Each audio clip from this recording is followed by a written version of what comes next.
Berlin is a big, sprawling city with a lot to offer to the traveler, especially food for thought. And if you're looking for the unconventional, you'll find that here too.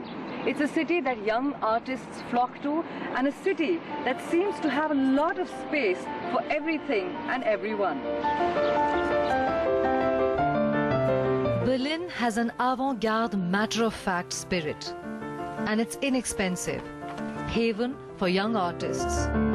It's also a city with strong traces of history.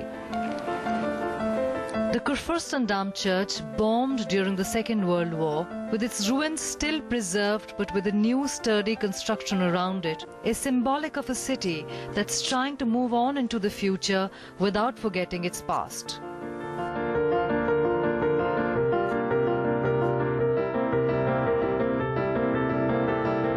The quiet banks of the Spree River give an unobstructed view of the new look of the city.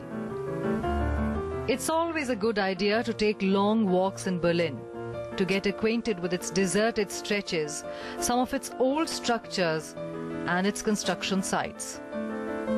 You can always breathe easy in this city with its big open spaces.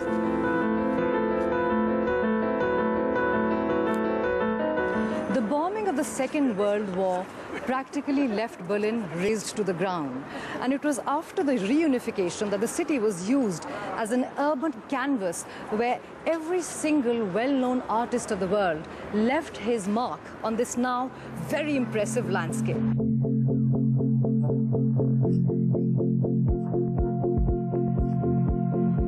Berlin lost almost 95% of its historical architecture in the World War bombings.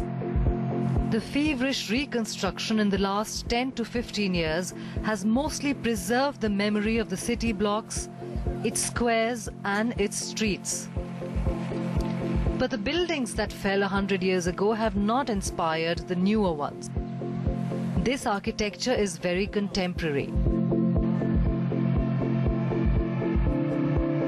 The Potsdamer Platz is one such example of a mix of commercial and corporate spaces with public areas for relaxation and entertainment. The cityscape of Berlin and its architecture is not always easy to understand. There's a lot of different kind of architecture, and the city doesn't really have a single center. So you actually need some expert guidance on that. That's what I have done.